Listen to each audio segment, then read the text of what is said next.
الحمد لله رب العالمين والصلاة والسلام على نبينا محمد وعلى آله وصحبه أجمعين أما بعد. Alors, mes frères et sœurs, je m'excuse premièrement pour ce quart d'heure de retard. Donc on va débuter sans plus tarder avec le cœur de notre sujet, le cœur de notre série qui est le divorce. Et donc tous les jugements inhérents et relatifs au divorce. Donc le cher Suleiman, Hafizahullah, nous dit, première partie, ta'rif talaq. Premièrement, on va définir ce qu'est le divorce, pour savoir de quoi on parle.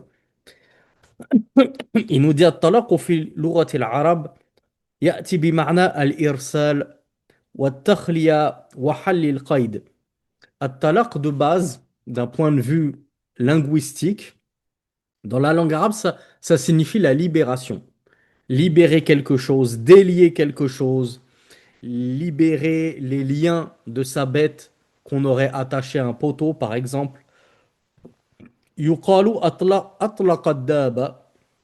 Lorsque tu as libéré ta bête, on dit, on emploie le verbe dans lequel il y a la racine du talaq. Atlaqa daba.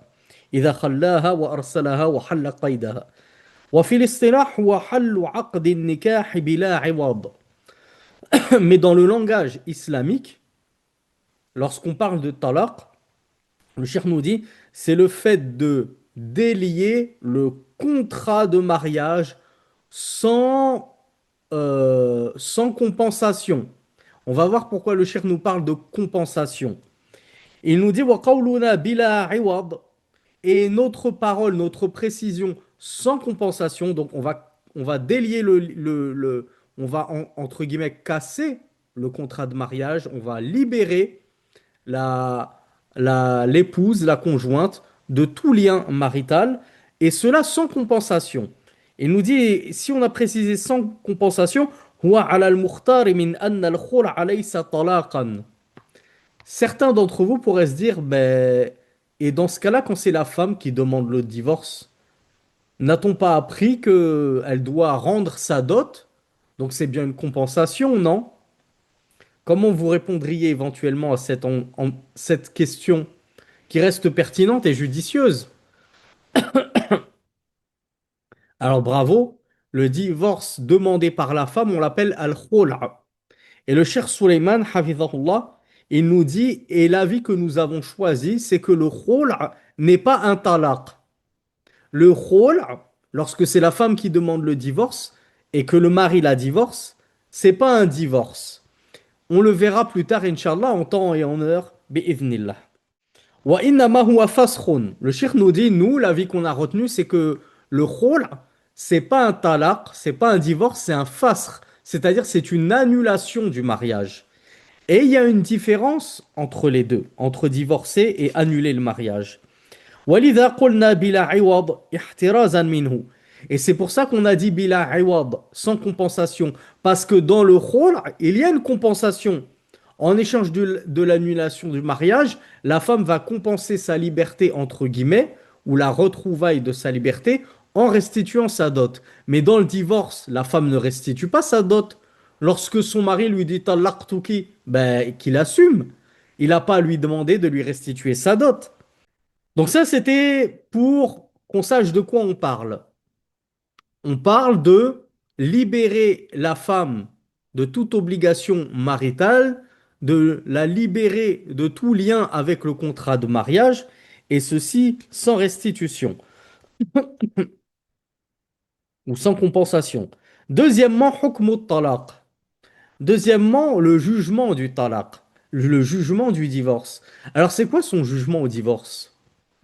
Il est permis, il est détestable, il est interdit, comme chez les chrétiens?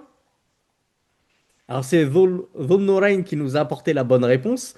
Si vous vous souvenez, pour ceux qui étaient présents avec nous dans la série sur le mariage, on avait dit que le mariage pouvait revêtir l'un des 5 jugements. Il pouvait être obligatoire, il pouvait être recommandé, il pouvait être permis, il pouvait être détestable et il pouvait être interdit. C'est la même chose pour at-talaq. C'est la même chose pour le divorce. Donc le shir nous dit Mais de base, le divorce, c'est permis. C'est une permission dont on trouve la source dans le Coran, dans la Sunna, et c'est un ijma', c'est une unanimité des pieux prédécesseurs que le divorce est autorisé. La preuve dans le Coran concernant la permission de divorcer, contrairement aux chrétiens qui ne voient pas la permission de divorcer pour eux, le mariage c'est jusqu'à ce que la mort nous sépare, comme le dit le prêtre qui les marie. Sauf que Allah Azza wa Jal nous dit dans la sourate numéro 2, la vache, verset 229, At-talaqu marratan, fa imsakum bi ma'rufin aw tasrihun bi ihsan. Allah nous dit le divorce est de deux. C'est-à-dire vous pouvez divorcer à deux reprises. Puis, ce sera soit conserver son épouse, garder son épouse. On en a parlé à la fin du cours dernier avec l'anecdote du shir, celui qui récupérait son épouse à cette reprise. Allah nous dit donc, après ces deux divorces, soit tu conserves, ou même après le premier, hein, soit tu conserves ton épouse, c'est-à-dire tu la récupères, et cela de manière convenable, soit tu la libères et tu lui rends sa liberté, et ce n'est plus ton épouse, et tu n'es plus son époux, et cela avec bienfaisance. Parce qu'ensuite, tu pourras éventuellement la récupérer pour la divorcer une troisième fois. Mais si tu la divorces une troisième fois, tu n'auras plus ce choix. Tu n'auras plus le choix de soit la récupérer, soit lui restituer sa liberté. Là, dans tous les cas, elle sera séparée de toi, comme on le verra plus tard, Inch'Allah. Donc, il y a une preuve dans le Coran que le divorce, il est tout à fait permis et que c'est Allah Azza wa Jal qui nous en a donné la possibilité. Donc, verset 229 de la sourate Al-Baqarah. Dans la Sunna, les ahadiths sont très nombreux, nous dit le Cheikh Suleiman, hafizahullah. Et il nous dit que de nombreux compagnons ont divorcé à l'époque du messager d'Allah sallallahu alayhi wa sallam, et il agréa cela, il approuva leur divorce, il ne les blâma pas pour cela. Donc on voit que le divorce est permis. Il y a le cas du divorce d'Ibn Omar, radiallahu anhuma, le divorce de Zayd, le fameux Zayd ibn Haritha, qui fait tant jaser les kuffars. Et il y a un ijma', comme on l'a vu, consensus des savants, que de toute époque, que le divorce est permis en islam. والطلاق بسبب يدعو إليه وإن تعدد لا يكون عيبا في الزوج ولا في الزوجة. Alors ici, le shir, il nous dit une chose importante et qui, je pense, va grandement remonter le moral à nos frères et nos sœurs divorcés, et plus particulièrement les sœurs, qui ont un petit cœur d'artichaut bien plus sensible que le nôtre. Le cheikh nous dit, et le divorce, lorsque la cause s'y prêtait, c'est-à-dire que il y avait une raison valable, légitime, qui a poussé au divorce. Lorsque la cause s'y prête, quand bien même il serait répété et réitéré, imaginez une sœur qui a déjà divorcé 2 fois, 3 fois, mais à chaque fois il y avait une raison valable, il y avait une cause. Le cheikh nous dit ce n'est pas un défaut, ni pour la sœur, ni pour le frère. Un frère qui va répudier sa femme, souvenez-vous de l'anecdote que je vous ai citée hier.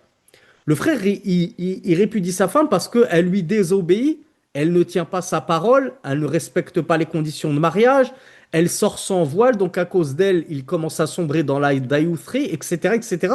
Lorsqu'il va la divorcer, ce n'est pas une honte, ce n'est pas un défaut. Le frère ne doit pas être couvert d'eau propre pour cela.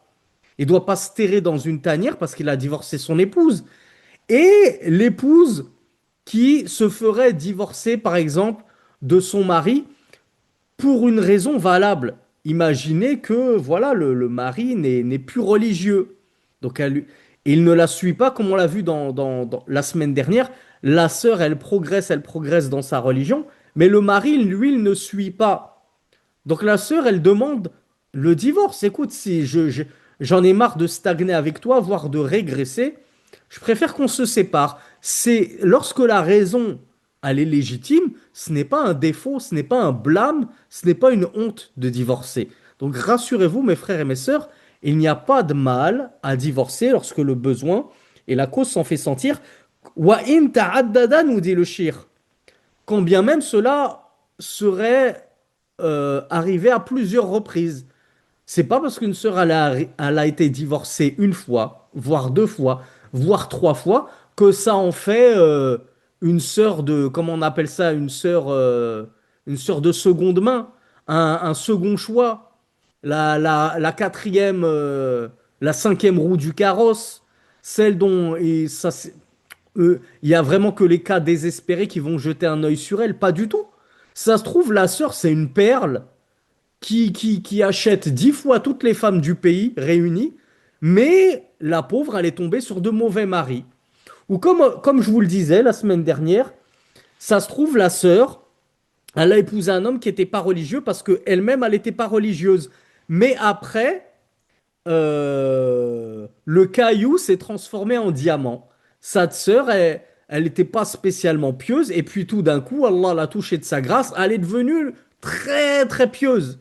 Et à cause de ça, elle a divorcé. Est-ce qu'on va dire, ouais, mais celle-là, elle est déjà divorcée. Moi, ça m'intéresse pas, les sœurs divorcées. Mais ça se trouve, tu vas passer à côté d'un diamant juste parce qu'elle est divorcée. Pour toi, c'est un défaut. Ah non, mais moi, divorcée, j'en veux pas, hein. Moi, critère numéro un, c'est que elle ait jamais été mariée.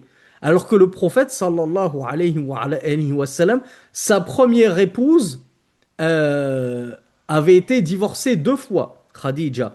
Et d'ailleurs, j'avais commis une étourderie, j'avais confondu avec Saouda. Quand je vous parlais de Saouda, j'avais dit elle était deux fois divorcée. Saouda, elle était veuve. Donc Rasulullah sallallahu alayhi wa sallam, sa première épouse Khadija, elle avait déjà été mariée deux fois avant lui. Sa deuxième épouse Saouda, elle était veuve, donc elle avait déjà été mariée également.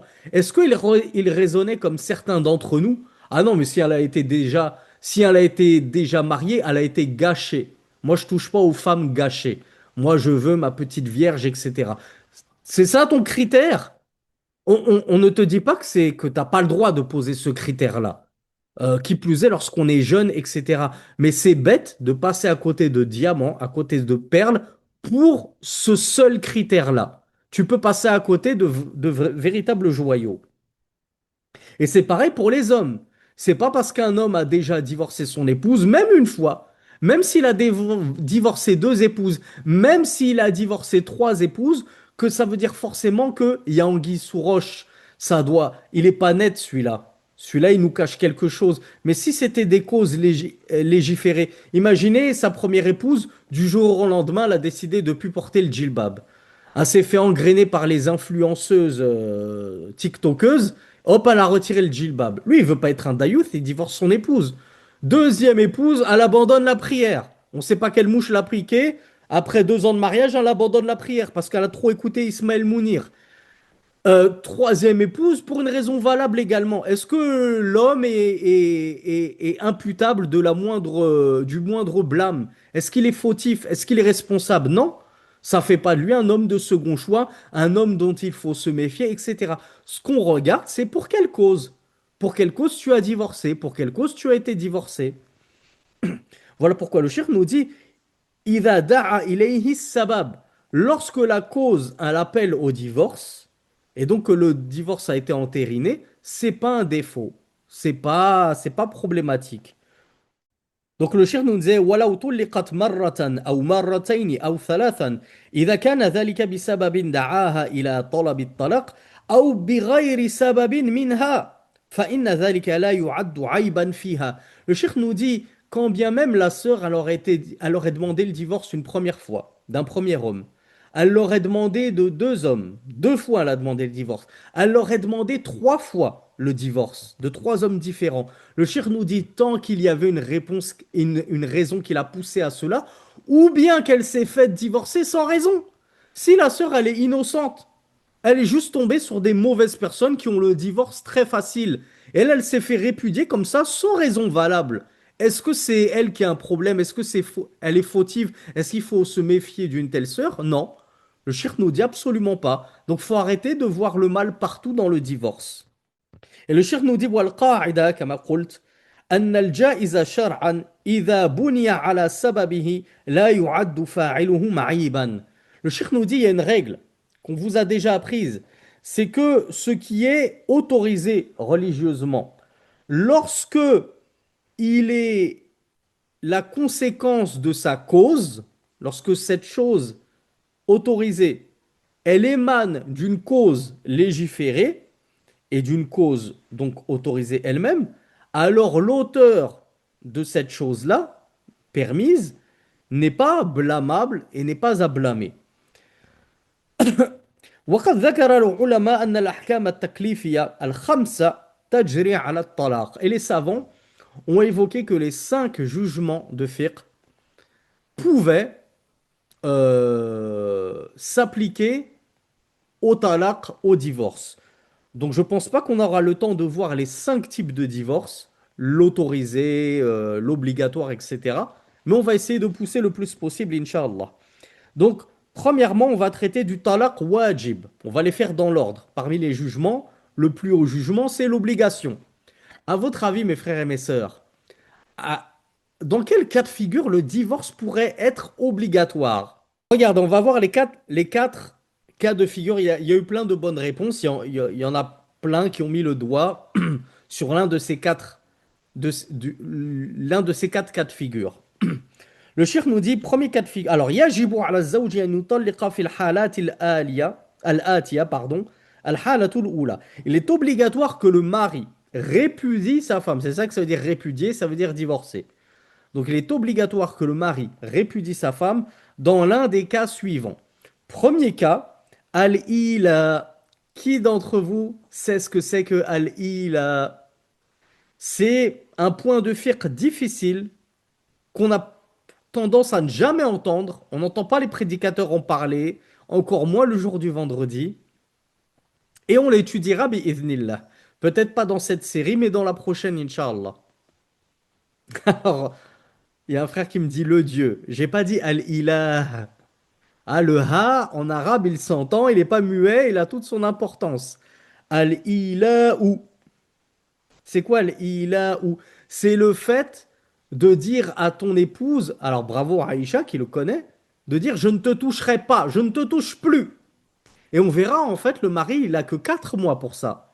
Il n'a pas le droit de nuire à son épouse en s'abstenant de lui donner son droit conjugal plus de 4 mois. Donc soit il la récupère et il cesse de ne plus approcher son épouse, soit il lui est obligatoire de la divorcer pour qu'elle puisse se trouver un homme qui la satisfera, puisque toi tu ne veux pas satisfaire ton épouse. Eh ben libère-la, laisse-la trouver un autre mari qui la satisfera. Elle aussi elle a des besoins. Donc ça, c'est le premier cas de figure. Et on en parlera plus en détail, Inch'Allah, dans une prochaine série de cours. Al-halatu thaniya, fujuru zawja bizina wa adamu tawbatiha wa ajzi zawj an man'iha. Là, il faut prendre toute la phrase dans son entièreté, parce qu'il a mis plein de conditions, le shir. Deuxième cas de figure, vous êtes nombreux à m'avoir parlé d'adultère, de fornication.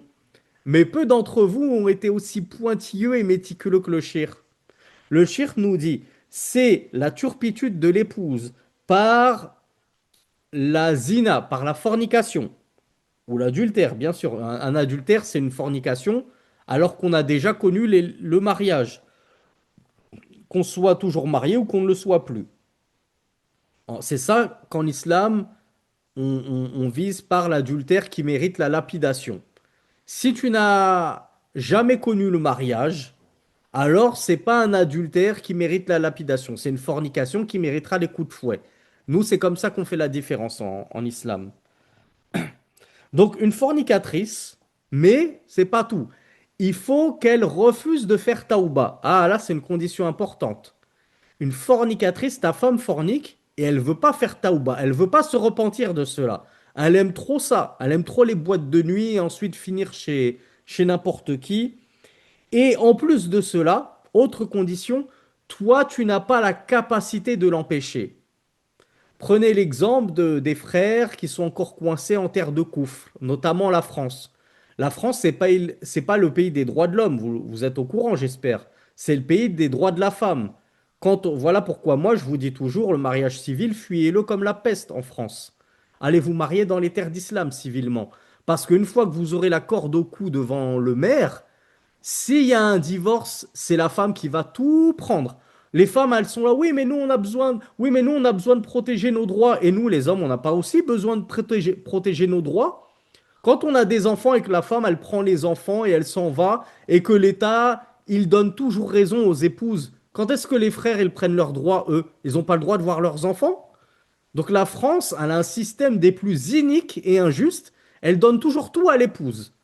Et l'homme, il a quasiment aucun droit. Donc, prenez le cas d'un homme qui se trouverait en France, sa femme a commis la zina. Vous voulez qu'il ait quel droit de l'empêcher de commettre la zina? Il va l'empêcher de sortir, il va lui dire tu sors pas, elle va aller porter plainte à la police. Mon mari, il m'empêche de sortir. Vous croyez qu'il va devenir quoi de cet époux? C'est lui qui va finir en garde à vue, voire en prison, pour avoir enfermé sa femme 24 heures à la maison. On va parler de séquestration, etc. Donc, lui, il va se retrouver dans un cas de figure où il n'aura même pas la capacité d'empêcher sa femme de forniquer. Parce que s'il tente quoi que ce soit, il va finir en prison. Il va finir avec les CRS qui vont débarquer à 4 heures du matin chez lui et lui mettre les menottes. Donc, un mari qui n'a pas la capacité d'empêcher sa femme de forniquer, et sa femme ne veut même pas en plus se repentir de cela. Elle est vraiment rebelle. Eh bien, lui, il se trouve dans le deuxième cas de figure où le divorce lui devient obligatoire. Il ne peut plus rester ainsi avec une telle épouse perverse.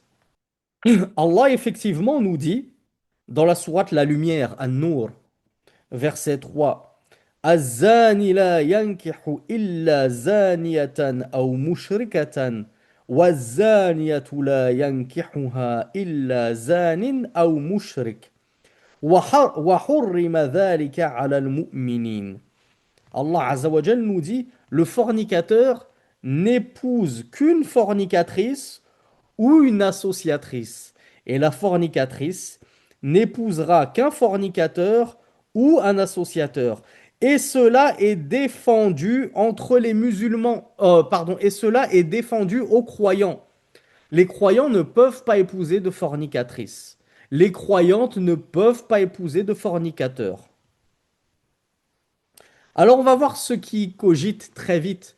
Oui, mais là, Allah Azza wa Jal, dans ce verset, il est en train de nous parler de d'épouser. Mais cher Sulaiman Ar-Ruhaili, Hafizahullah, il ne nous parlait pas d'épouser. Il nous parlait de divorcer. L'étape du mariage, elle est passée depuis longtemps. Quel rapport entre divorcer une fornicatrice et le fait que Allah Azza wa Jal nous ait interdit d'épouser une fornicatrice? À votre avis? Bismillah.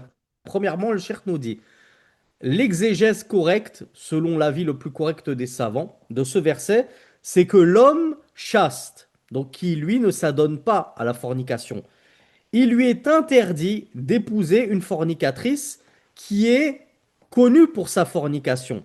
وَلَيْسَ الْمَقْصُودُ مَنْ كَانَتْ زَانِيَةً فَتَابَتْ. Là, le cheikh, déjà, il tient à nous rappeler qui est la fornicatrice dont parle Allah Azza wa Jal dans ce verset?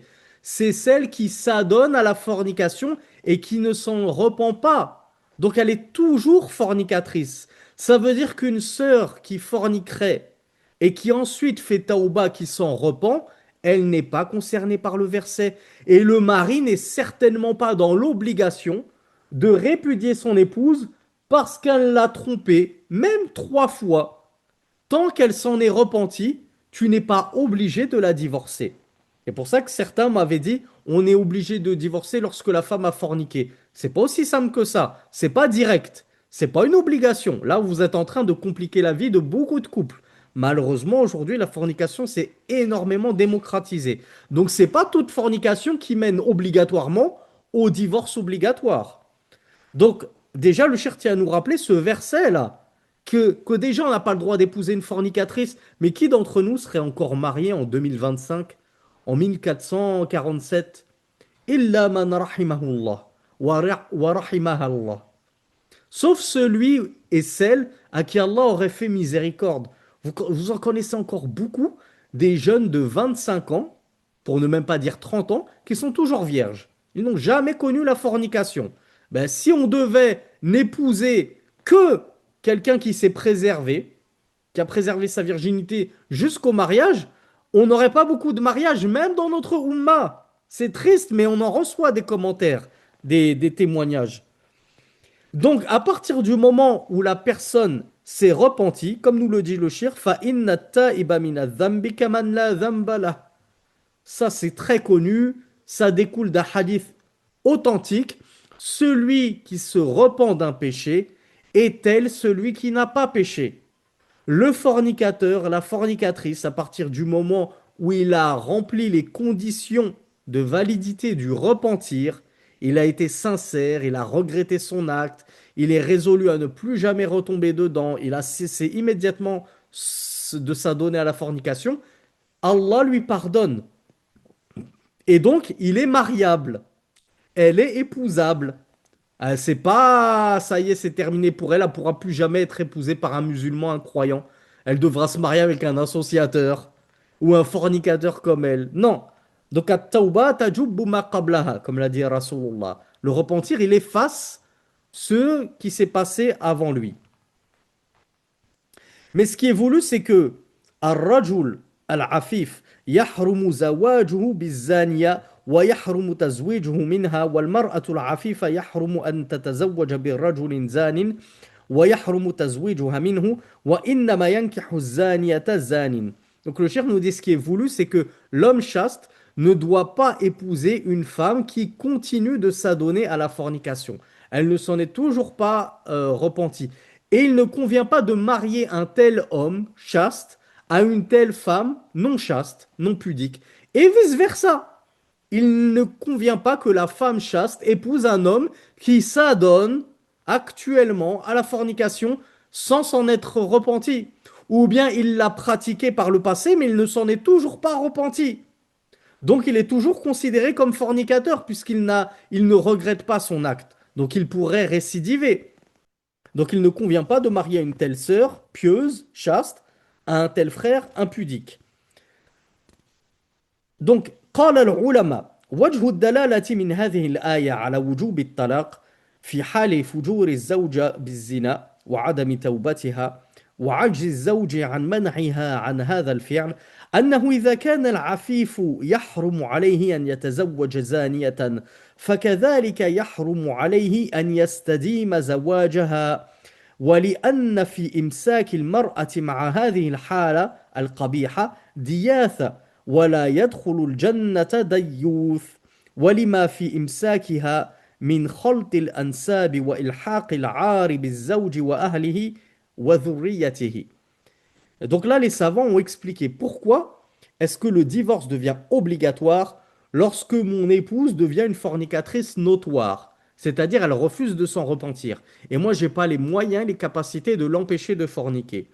Le shirk nous dit parce que, comme on l'a vu dans le verset, si l'homme chaste, il lui est interdit d'épouser une fornicatrice, alors cela signifie qu'il lui est interdit également de poursuivre une union maritale avec une fornicatrice. Si tu l'épouses alors qu'elle est fornicatrice, ça veut dire que tu vas vivre ta vie conjugale avec une fornicatrice.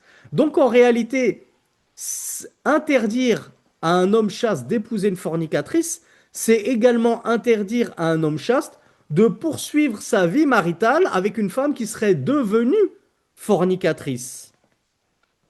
D'autre part, il y a dans le fait qu'il poursuive son union maritale avec elle, alors qu'elle est devenue fornicatrice. Il y a une sorte de diatha, ou même clairement, il y a de la diatha. On en parlait hier, l'homme devient dayyuth s'il tolère cela et qu'il ne fait rien et qu'il ne la divorce pas. C'est un signe d'agrément, le fait de la garder sous ton toit. Mais c'est comme si tu as agréé, tu es satisfait de ce que va faire ta femme dans ton dos, alors que tu le sais qu'elle est fornicatrice et qu'elle te trompe. Et le dayyuth, comme on l'avait vu dans le cours précédent, n'entrera pas au paradis. Et enfin, troisième raison pour laquelle les savants jugent qu'il est obligatoire de divorcer son épouse fornicatrice, c'est que comment dire, les descendances généalogiques vont se mélanger. L'enfant qui va découler l'enfant qui va naître dans le ventre de ton épouse, qui nous dit que ce sera le tien? Alors remettez-vous dans le contexte, hein. Je vous rappelle qu'il y a encore 30 ans, je pense, Altaïr il nous confirmera, les tests ADN n'existaient même pas encore. Donc il y a encore 30 ans, ben voilà, une femme fornicatrice, comment vous vouliez savoir si l'enfant il était bien d'elle, il était bien de son mari ou il était de la personne avec qui elle fornique? Donc voilà pourquoi les savants ont dit pour préserver les lignées, il est obligé de divorcer son épouse parce qu'on ne saura jamais si l'enfant qui est né, il est vraiment de lui ou bien c'est un bâtard dans le vrai sens du terme qui est né en dehors du lit conjugal, issu d'une fornication. Et en fait, il y a une dernière raison aussi, ils ont dit, et pour éviter que l'opprobre ne soit jetée sur le mari ainsi que sa famille au mari. Parce que vous vous doutez bien que là, on est en train de parler d'une femme connue pour la fornication qui refuse de s'en repentir. Le mari, il est au courant, mais peut-être même que ça va se savoir. Et alors là, déjà que le mari il passe pour une victime, un cocu, un daïouf, etc. Mais les parents du mari, les frères, la sœur, la famille, qu'est-ce qu'ils vont dire? Ils vont dire, ils vont également en retirer beaucoup de préjudice moral. Et c'est un véritable déshonneur. La femme de notre fils, elle est connue pour avoir un OnlyFans ou je ne sais quoi, dans laquelle elle reçoit un nouvel homme chaque nuit, elle se filme en plus avec lui, etc. Mais quel déshonneur plus grand existe-t-il? Même si c'est pas ta fille à toi, mais c'est la femme de ton fils, c'est la femme de ton frère, c'est la femme de je ne sais qui parmi tes proches. Donc là, c'est toute la famille qui en retire un préjudice terrible. Et on n'a pas parlé des enfants également. Imaginez les enfants. Leur mère, elle devient fornicatrice. Et ça finit par se savoir. Bah, vous pensez qu'ils vont essuyer quoi comme insulte à l'école et comme moquerie? Ta femme, ta mère, on l'a vu sur Internet en train de faire ceci et faire cela. La hawla wa la quwwata illa billah. Alors, là, le shirk va répondre à la question que certaines sœurs m'ont posée. Et la femme alors? Quand c'est l'inverse? Le cheikh nous dit وَكَذَلِكَ يَجِبُ عَلَى الْمَرْأَةِ أَنْ تَطْلُبَ الطَّلَاقَ إِذَا عَلِمَتْ أَنَّ زَوْجَهَا زَانٍ وَأَصَرَّ عَلَى ذَلِكَ وَلَمْ يَتُبْ مِنْهُ. Et de la même façon, mes sœurs, il vous est obligatoire de demander le divorce lorsque vous savez que votre mari est un fornicateur, qu'il vous trompe et qu'il persiste sur cela et ne se repent pas. Mais si le mari s'est repenti sincèrement, encore une fois, nous avons vu, ce n'est pas une obligation de demander le divorce. Mais s'il te dit oui, et alors, il est où le problème? J'ai besoin de m'amuser, j'ai pas les moyens de prendre une deuxième épouse, donc c'est bon, il n'y a pas mort d'homme, tant que je te donne tes droits, etc. Ben, s'il s'entête dans la fornication, ma sœur, tu n'as plus le droit de rester avec lui. Tu es dans l'obligation de demander le divorce. Et cela pour la même raison que la raison évoquée dans le cas de l'homme. Si une femme n'a pas le droit une femme chaste n'a pas le droit d'épouser un homme pervers, fornicateur, ça veut dire qu'une femme chaste n'a pas le droit de demeurer dans une relation conjugale et matrimoniale avec un tel homme. Elle doit cesser cette relation à partir du moment où son mari ne s'en repent pas. Troisième cas de figure, ذكر الفقهاء أنه يجب الطلاق في حالة تلبس أحد الزوجين بقول أو فعل جاء الدليل بكونه كفرا مع عدم التوبة منه والإصرار عليه. Et ça, il y en a pas mal qui m'ont apporté ce troisième cas de figure. Les savants ont dit que le divorce, il devenait obligatoire lorsque l'un des deux conjoints, donc que ce soit l'homme ou la femme, il prononce ou il fait une parole ou un acte de grande mécréance qui fait sortir de l'islam, du koufr, et qu'il ne s'en repent pas. Encore une fois, on voit que le repentir efface tout. C'est Allah qui nous l'a appris, subhanahu wa ta'ala. Le repentir efface tout. Allah pardonne tous les péchés, même le koufr, si on s'en repent, Allah nous le pardonne. Donc, ton mari, il a tenu des propos odieux. Il s'est fait influencer par certains coranistes ou je ne sais quoi, certaines féministes. Il commence à dire, ouais, le prophète, il était pédophile. Ouais, c'est pas normal que Allah, il tolère le viol des esclaves. Et il commence à démentir le Coran. Il commence à s'opposer au messager d'Allah, sallallahu alayhi wa sallam, à l'insulter, à le qualifier de ce dont il ne convient absolument pas de le qualifier. Donc, en gros, tu as dit ou tu as fait une parole ou un acte de mécréance et tu refuses de t'en repentir. Comme je vous le dis, imaginez que votre épouse ou votre mari devienne coraniste. Ça, c'est du coufre. Tomber dans le coranisme, c'est tomber dans le coufre. Et on est en train de perdre plein de soldats dans notre Ummah qui tombent chaque jour un peu plus dans les filets empoisonnés de cette doctrine mortifère qu'est le coranisme. Donc si ton mari et ta femme te disent, ah non, non, mais moi je suis plus la sunna, le Coran seul, on n'a pas besoin de la sunna pour comprendre le Coran, etc. Donc du coup, la personne ne va plus faire ses 5 prières, elle ne va plus prier comme les sunnites, etc. Euh, euh, Elle ne sortira plus sa zakat correctement, elle ne jeûnera plus correctement, etc. Elle ne fait plus rien de l'islam. Puisque dans le Coran, en réalité, la plupart des rites n'ont pas été très détaillés. Allah Azza wa Jal a renvoyé justement lui-même dans le Coran les détails de tout cela à son messager. Mais l'autre ne veut pas entendre parler de hadith du messager d'Allah. Donc comment est-ce qu'il va le comprendre, le Coran? Donc à partir du moment où l'un des deux conjoints tombe dans la mécréance et refuse de s'en repentir, alors bien entendu, s'il persiste sur sa mécréance, il est obligatoire de le divorcer. On ne peut pas rester avec un apostat. Le shir nous dit qu'Asabbillahi mathalan.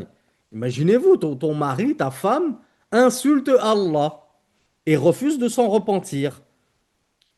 Ou bien se met à pratiquer la sorcellerie. On l'a vu dans les cours sur Nawaqidul Islam, les annulatifs de l'islam. La sorcellerie est un annulatif de l'islam. Pratiquer la sorcellerie est un annulatif de l'islam. Ta femme, du jour au lendemain, à force de regarder trop d'émissions à la télé, elle s'est dit, ah ben tiens, moi aussi j'ai envie de faire de la magie. C'est marrant, c'est amusant.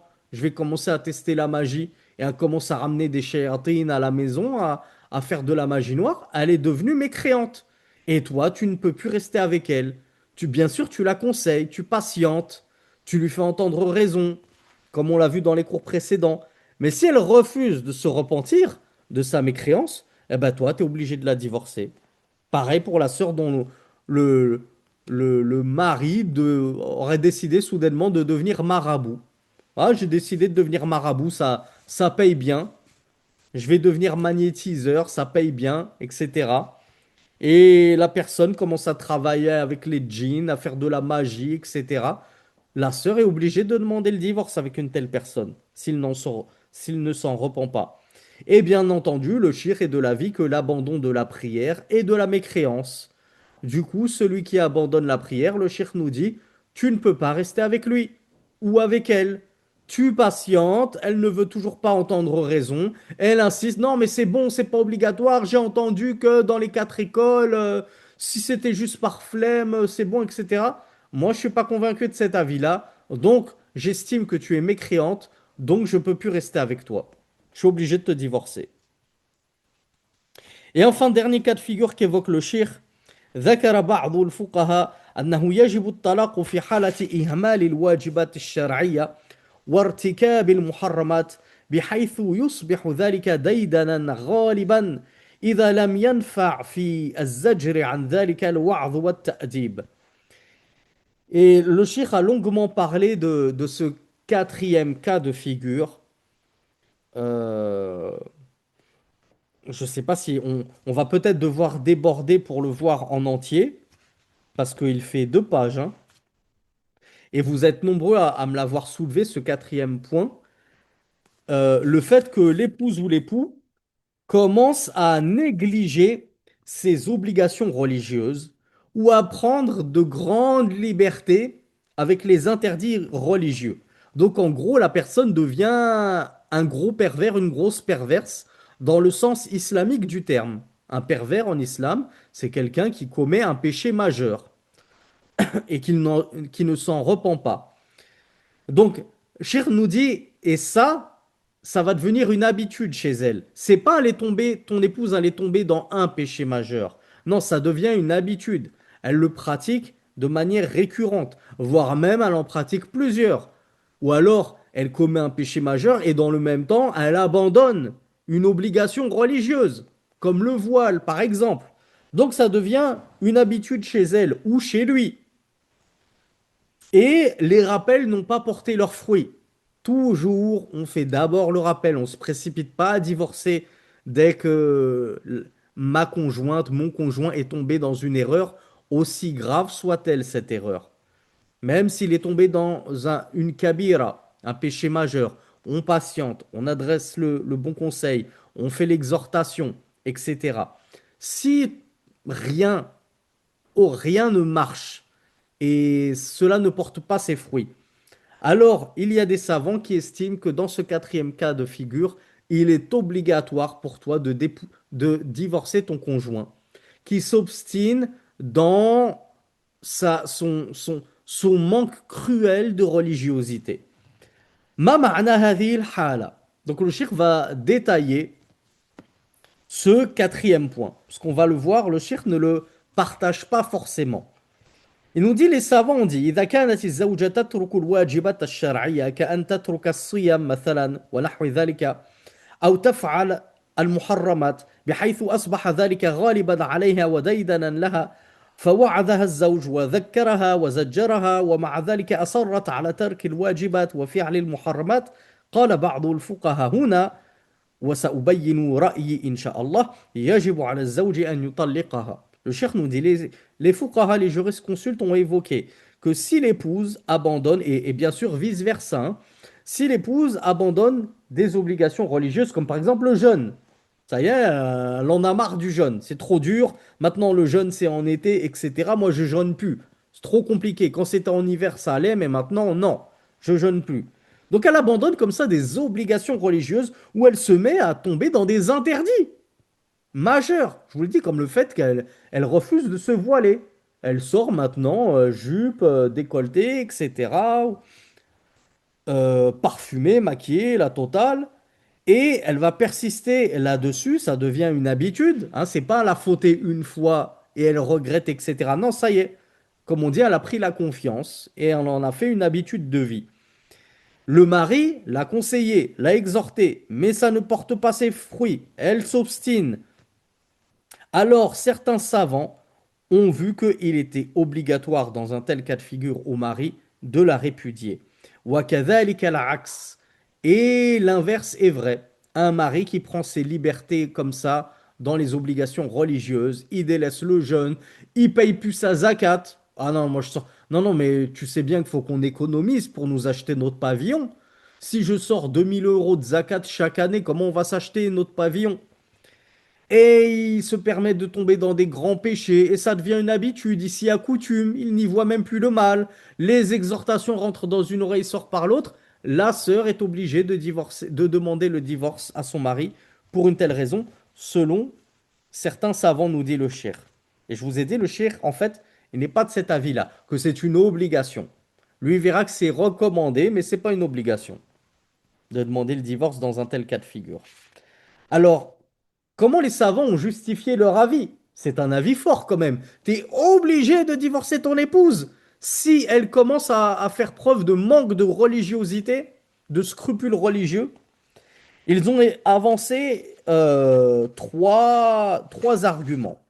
Premier argument, أن في عدم طلاقها إقرارا لها على منكرها والإقرار على المنكر لا يجوز.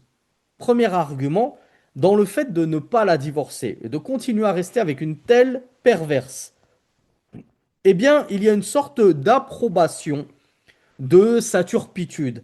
Or, il n'est pas permis d'approuver la turpitude. On est d'accord, mes frères et mes sœurs. Le plus petit niveau de la foi, c'est quoi déjà? Lorsqu'on voit le munkar, on l'a vu dans la playlist sur les 40 Nawawiya, c'est au moins de le réprouver par son cœur. À défaut d'être capable de le changer par ta main, à défaut de le condamner par ta bouche, le minimum c'est de réprouver ça par son cœur.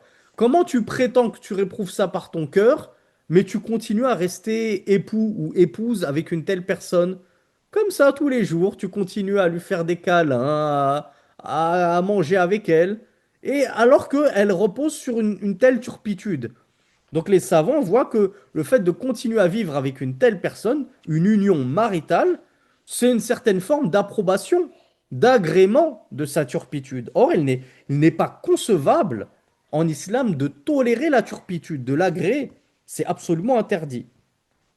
قالوا إذا لم يطلق الزوج الزوجة التاركة للواجبات والفاعلة للمحرمات فهذا إقرار للمنكر ورضا به وذلك لا يجوز فيجب التخلص من ذلك بالطلاق. Le cheikh nous dit, et on peut répondre et objecter. Alors, on me dit sur TikTok, avertissement d'infraction, ton live a été signalé pour discours et comportement haineux. Des infractions répétées pourraient entraîner la suspension de ton live. Alors celle-là, c'est la meilleure. Donc, sachez si ça coupe sur TikTok, que vous êtes les bienvenus sur Zoom, hein. Franchement, moi, TikTok, c'est pour vous faire plaisir que je lance les lives sur TikTok, hein. Si encore ça payait, si encore ça me permettait d'acheter ne serait-ce qu'une baguette de pain. Mais j'ai rien à gagner à liver, à streamer sur TikTok. Donc, si vous voulez nous rejoindre sur Zoom, c'est la base. Bon, bah apparemment, j'ai tenu des propos haineux. Le fait de dire que la femme, elle n'a pas le droit de tromper son mari, apparemment, c'est un discours de haine. Sachant que depuis tout à l'heure, vous êtes témoin, on ne fait que de dire vice-versa. Ce qui vaut pour la femme vaut pour l'homme. On est en train de parler des deux sexes. Subhanallah. Où j'en étais du coup? Donc, Cheikh Suleiman, Hafidahullah, il nous dit, on peut objecter à cet argument بأن الإقرار على المنكر يندفع بإنكاره عليها وتعليمها ووعظها وزجرها. Et c'est vrai ce qu'il dit après tout, cher Suleiman. Il nous dit, ces savants-là, ils disent que le fait de rester marié avec elle, c'est comme approuver sa turpitude et donc ne pas blâmer le blâmable. Mais cher Suleiman, Hafizahullah, il nous dit que euh, أن الإقرار على المنكر, que le fait de d'agréer cette turpitude, ça a été, comment dire, repoussé, donc je suis plus dans ce cas de figure, lorsque je l'ai blâmé mon épouse, que je lui ai fait des rappels, je l'ai exhorté, je l'ai disputé, et vice-versa. Et l'épouse qui fait des remontrances à son mari, et qui lui fait des rappels, et qui ne tolère pas cela. Une femme qui se comporte ainsi envers son mari, elle a le courage de faire des exhortations à son mari, de lui envoyer des rappels, de lui dire, mais taqillah, c'est grave ce que tu fais. T'as abandonné le jeûne, tu sors plus ta zakat, tu t'es tombé dans le riba. Allah, il va nous maudire. Allah, il est rentré en guerre contre toi. Est-ce que tu te rends compte? Est-ce qu'on peut considérer qu'une femme qui a retroussé ses manches pour tirer les oreilles de son mari, elle a agréé le munkar de son mari? Elle a agréé la turpitude de son mari? Non. Justement, c'est parce qu'elle n'a pas agréé cela qu'elle le réprouve et qu'elle le blâme. Donc, Shir Sulaiman, sur ce point-là, il a raison. Les savants qui disent oui, le fait de rester marié avec une telle personne, c'est un agrément de sa turpitude, non. Moi, j'agrée pas sa turpitude, je l'ai blâmé justement. Pas que dans mon cœur. Je l'ai même blâmé avec ma langue. Parfois même avec la main. Hein, pour les sœurs adeptes du rouleau à pâtisserie. J'espère que je vais pas me faire ban sur TikTok pour cette vanne.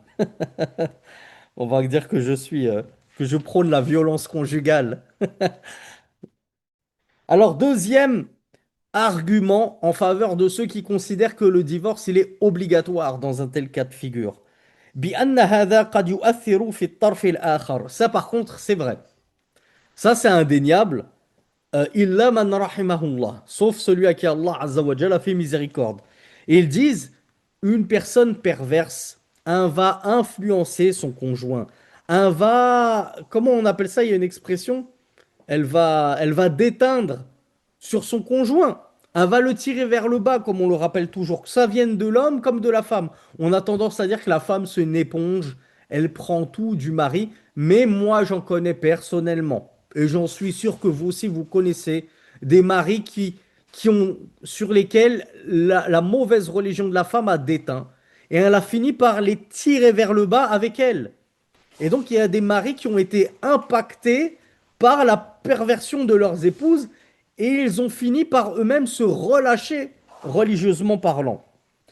فإذا عاشر الرجل امرأة تكثر من ترك الواجبات وفعل المحرمات فإنه يتأثر بذلك وقد يصبح تاركا للواجبات وفاعلا للمحرمات. Donc ils vont dire si l'homme il continue à vivre sous le même toit que cette épouse qui délaisse des obligations et qui tombe dans des grands interdits, eh bien, cela va finir par l'impacter, d'éteindre sur lui, l'influencer au point que lui-même, peut-être qu'il va finir par lui-même délaisser des obligations et tomber dans des interdits sous la mauvaise influence de sa conjointe. لأنه إذا كان الصاحب ساحبا فالمعاشر أولى. Alors il y a une belle expression en arabe qui nous dit que as-sahibu sahib. Altaïr, tu l'as compris celle-là? Qui l'a compris? As-sahibu sahib.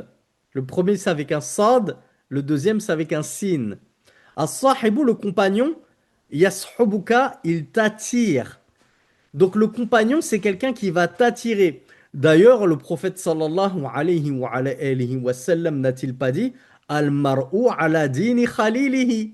L'homme est sur la religion de son très aimé. Quand tu aimes beaucoup une personne, que tu passes énormément de temps en sa compagnie, elle va déteindre sur toi. Elle va t'influencer d'une manière ou d'une autre. Et donc tu vas finir par l'imiter et chercher à lui ressembler. Et donc, Cher Suleiman nous dit, si le sahib, le compagnon, il est sahib, il te tire vers lui. Si c'est un bon compagnon, il va te tirer dans le bien. Si c'est un mauvais compagnon, il va te tirer vers le bas, dans le mal. Le shir Hafizahullah nous dit, fal mu'ashir aoula, alors que dire du conjoint? Le conjoint n'est-il pas le compagnon de vie numéro un? Bien avant tes copains, tes copines, etc., tes collègues, tes camarades. Il n'y a pas plus compagnon qu'un conjoint ou une conjointe qui est son compagnon de vie et sa compagnonne de vie. Donc, si déjà ton ami compagnon peut te tirer vers le haut ou vers le bas, que dire d'un conjoint? Il va encore plus te tirer vers le haut ou vers le bas. Et du coup, puisque là on est dans le cas du mauvais compagnon qui tombe dans la perversion, la turpitude, il risque de te tirer vers le bas dans sa turpitude et sa perversité. فقالوا هذا يؤثر في دينه وحماية الدين واجبة فيجب الطلاق هنا لحماية الدين. Donc c'est quoi leur verdict aux savants, à certains savants, puisque ce n'est pas une unanimité qui voit cela. Ils ont dit donc, puisque cela va impacter sur sa religiosité au conjoint qui est un partenaire de vie pervers, perverse, puisque la perversion de son ou sa conjointe va l'impacter et l'influencer en mal, et plutôt va impacter en mal sa religion et influencer en mal sa religion, et que préserver et sauvegarder sa religion est une obligation, d'où l'obligation de la hijra, pour préserver sa religion, fayajibu talaq, alors il est obligatoire de divorcer une telle influence néfaste pour sauvegarder le peu de religion qui me reste, le peu de foi qui crépite encore dans mon cœur. Parce que si je reste avec cette personne, ça y est, elle va m'enlever le peu de foi qu'il me reste. Et je vais finir grand pervers ou grande perverse comme elle. Shir a quand même tenu à objecter à cet argument que je pense être pourtant très fort et très puissant en disant هذا مجرد احتمال. Alors je serais curieux de savoir ce que vous en pensez. Est-ce que vous êtes du côté du Shir Suleiman dans ce point numéro 2 ou du côté des savants qui voient que c'est obligatoire? Le Shir nous dit mais cela n'est qu'une hypothèse. Le fait de prétendre que le conjoint pervers, forcément, il va influencer en mal et impacter négativement son conjoint qui n'est lui pas pervers.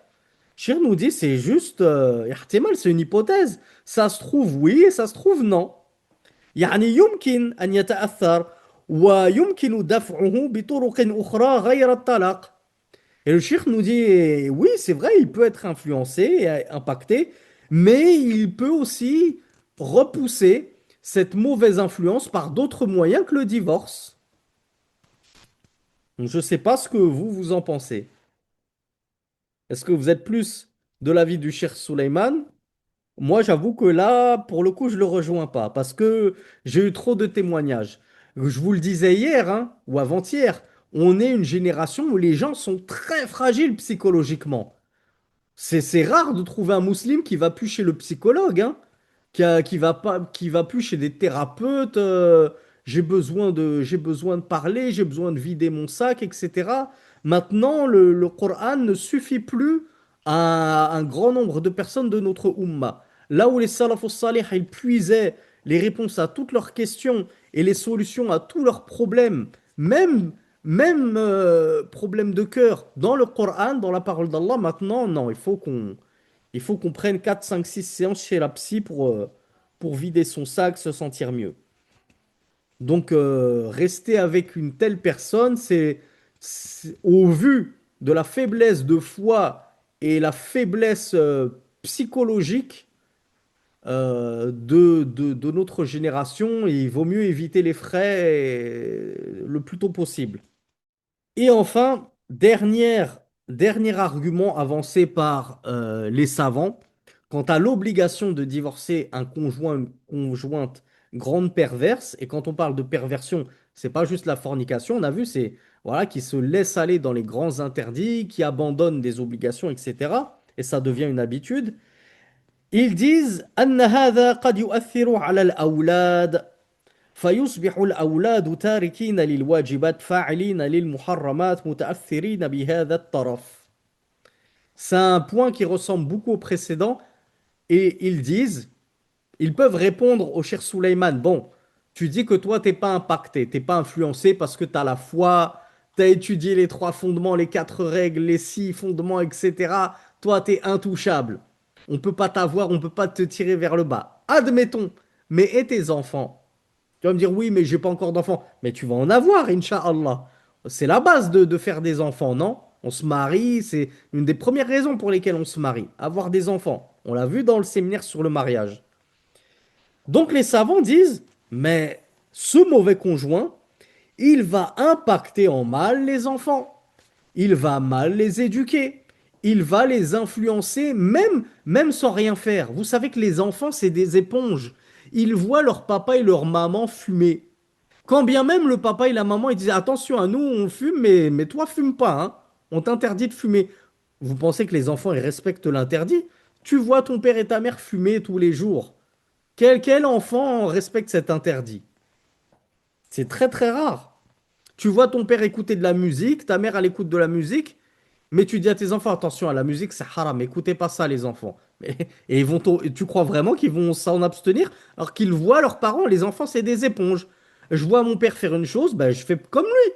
Je vois ma mère faire une chose, je fais comme elle. Je vois mon père abandonner une chose, ben, je vais faire comme lui. Je vois ma mère abandonner une chose, je vais faire comme elle.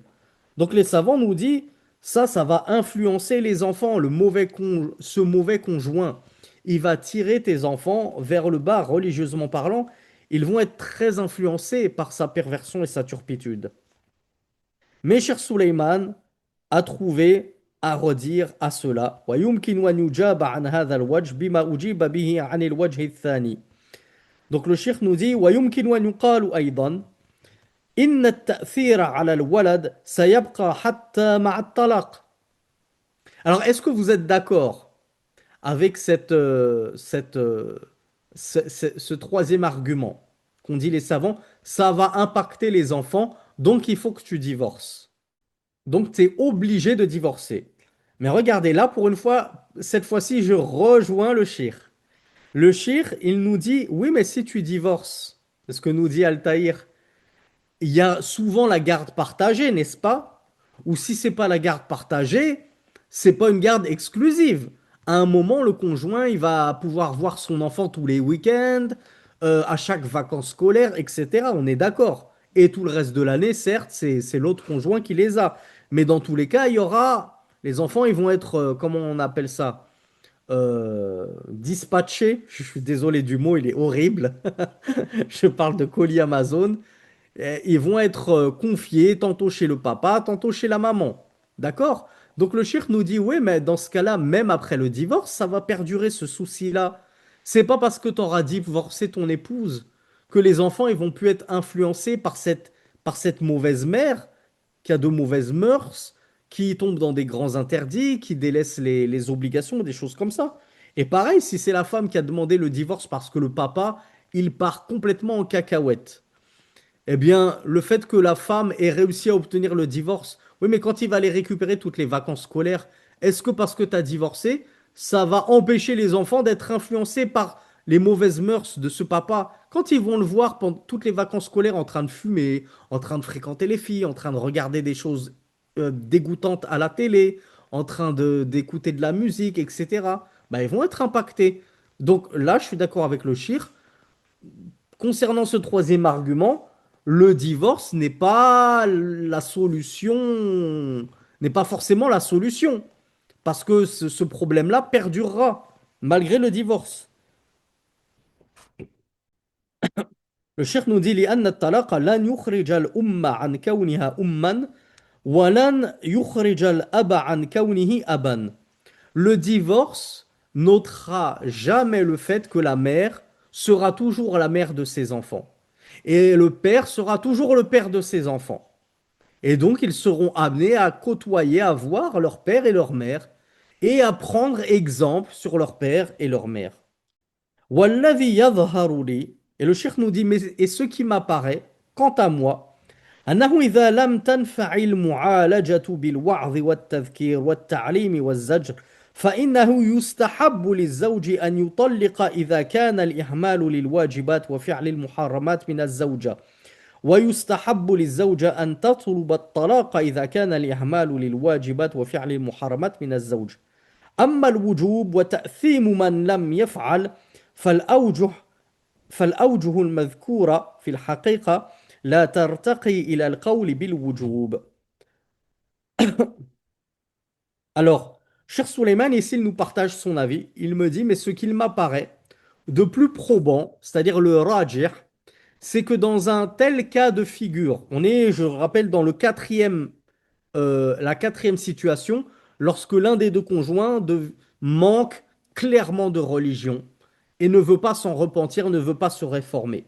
Il y a des savants qui voient qu'il est obligatoire de divorcer un tel conjoint. Et Cher Suleiman nous dit, c'est plutôt recommandé, mais pas obligatoire.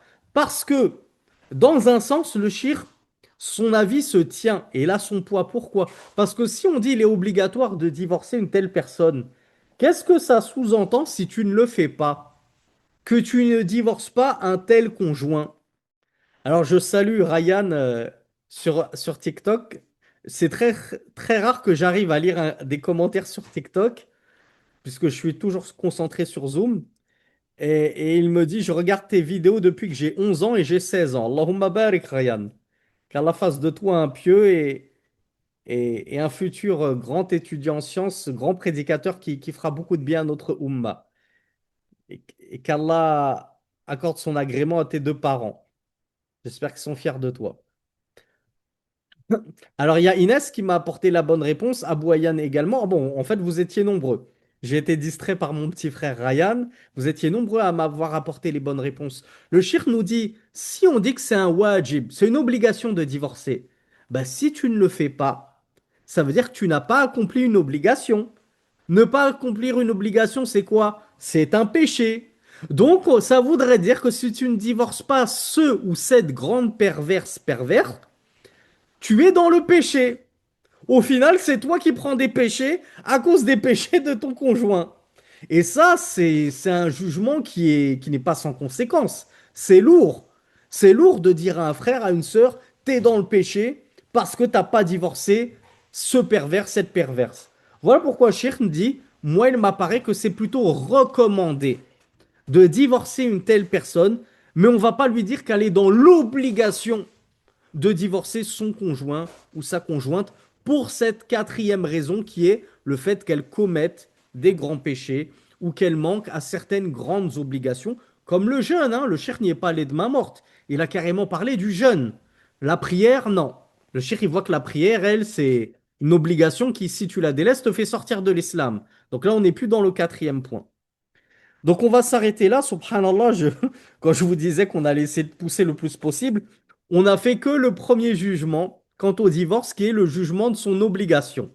On verra, Inch'Allah, dans le cours de demain, le jugement recommandé, même si on en a déjà vu une parcelle d'après l'avis de Cheikh Al-Ruhaili, qui voit que parmi les jugements, parmi les divorces recommandés, figure le fait de divorcer d'un très mauvais mari religieux et d'une très mauvaise femme religieuse, très mauvaise épouse religieuse.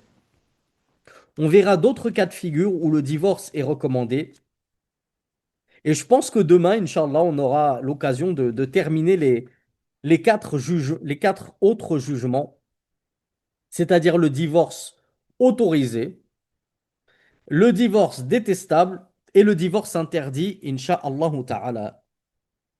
هذا والله أعلم سبحانك اللهم وبحمدك أشهد أن لا إله إلا أنت أستغفرك وأتوب إليك وآخر دعوانا أن الحمد لله رب العالمين ونسيت أن أصلي على النبي صلى الله عليه وعلى آله وسلم والسلام عليكم ورحمة الله وبركاته